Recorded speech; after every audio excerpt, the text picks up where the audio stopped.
क्यों नहीं मरेंगे? क्योंकि हमें ज्ञान है, हम अविनाशी हैं। ब्रह्म सत्यम जगन मिथ्या, ईश्वर सत्य है, हम असत्य हैं। इसलिए कभी भी भगवत चिंतन नहीं छोड़ना चाहिए, क्योंकि वही सत्य है। हम संसार में देखते हैं मेरी मां कि जो लोग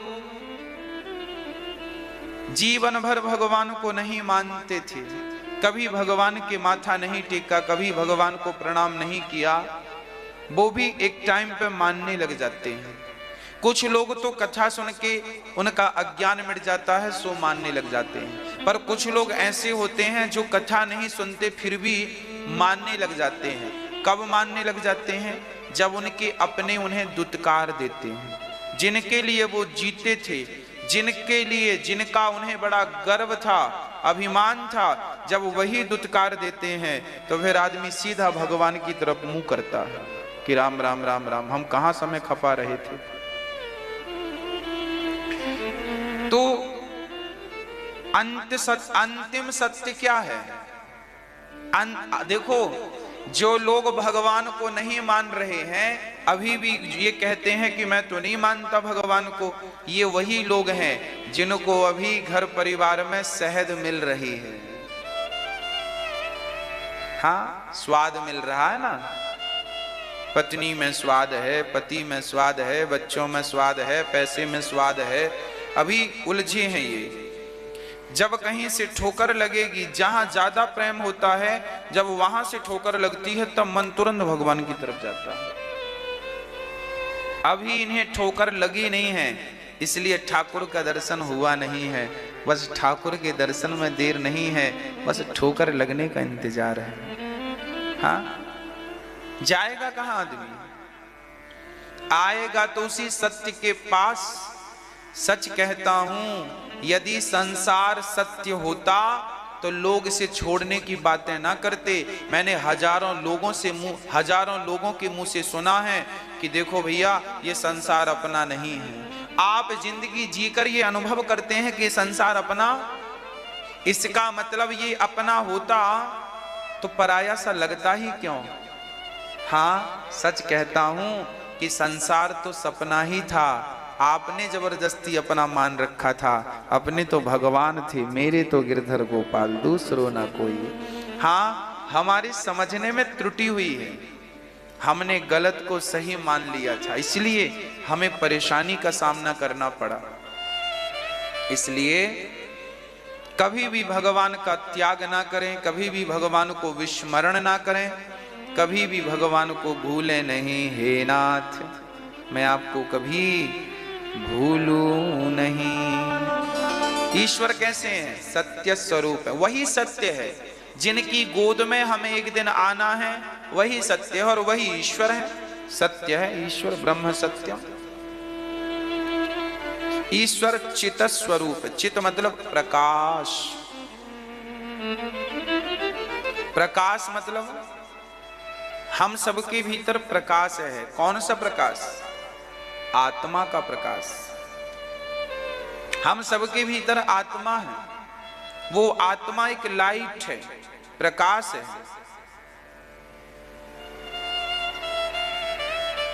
ईश्वर हम सबके भीतर प्रकाश के रूप में विद्यमान है, उपस्थित है, सबके भीतर बैठे हैं परमात्मा। हम बाहर ढूंढ रहे हैं।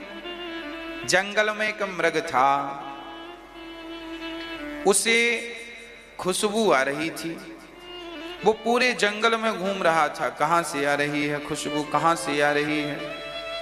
चारों तरफ घूमा, अंत में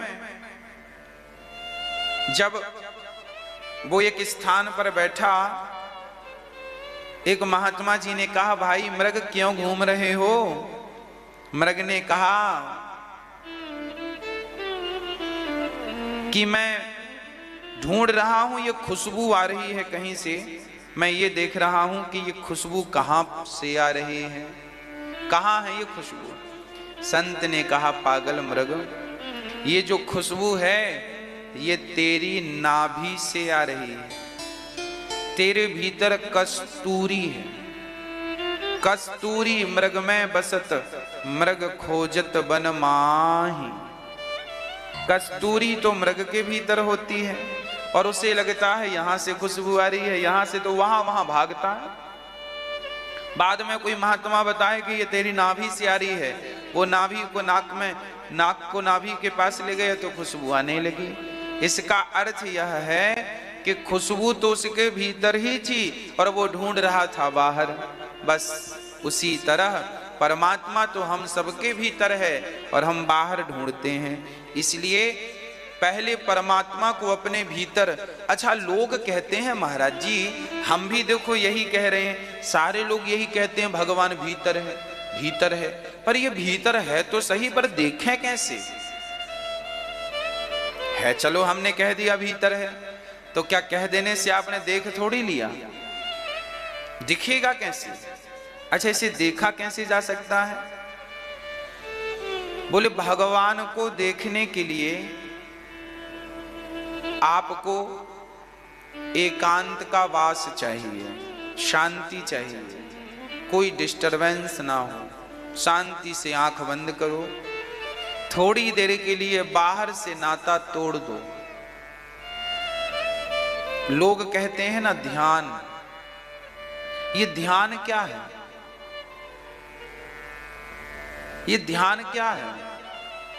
बोले संसार से संबंध टूट जाए जितनी देर के लिए, उतनी देर आप ध्यान में हैं।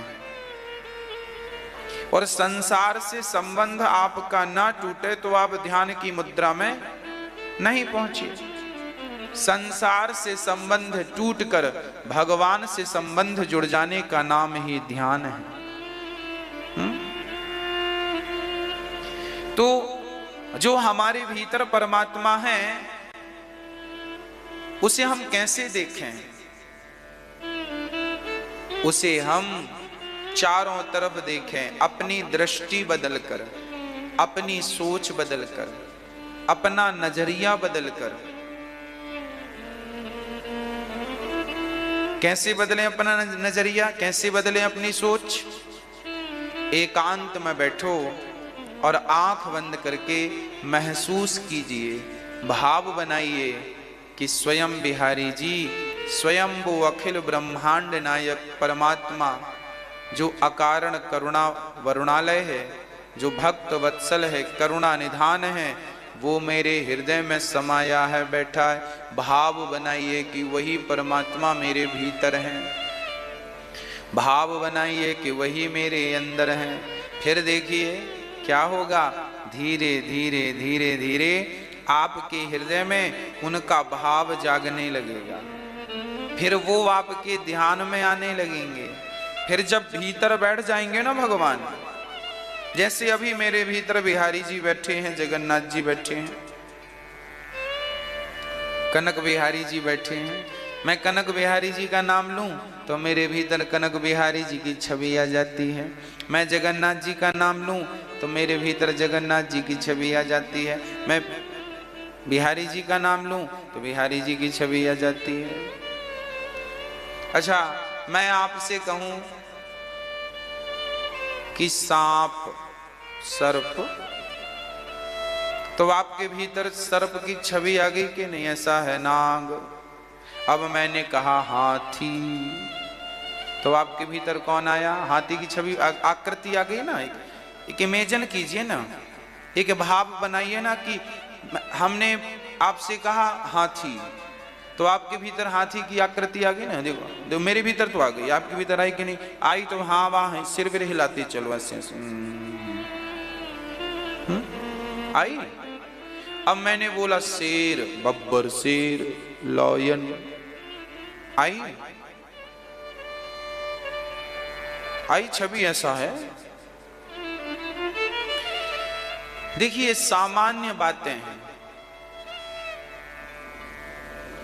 हम जो पढ़ते हैं ना, हमें पढ़ाया गया है A for apple, B for ball. हमने ए मतलब एप्पल, भाई पूछते क्यों भाई? ए फॉर एप्पल वाला ए ना, हाँ। तो ए बोलते ही एप्पल आ गया ना। एप्पल कैसा होता